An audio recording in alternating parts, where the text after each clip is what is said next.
يا أيها الذين آمنوا اتقوا الله ولتنظر نفس ما قدمت لغد واتقوا الله إن الله خبير بما تعملون.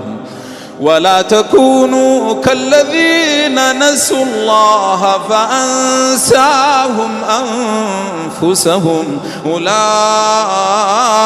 هم الفاسقون. لا يستوي أصحاب النار وأصحاب الجنة أصحاب الجنة هم الفائزون. لو أنزلنا هذا القرآن على جبل لرأيته خاشعا متصدعا من خشية الله.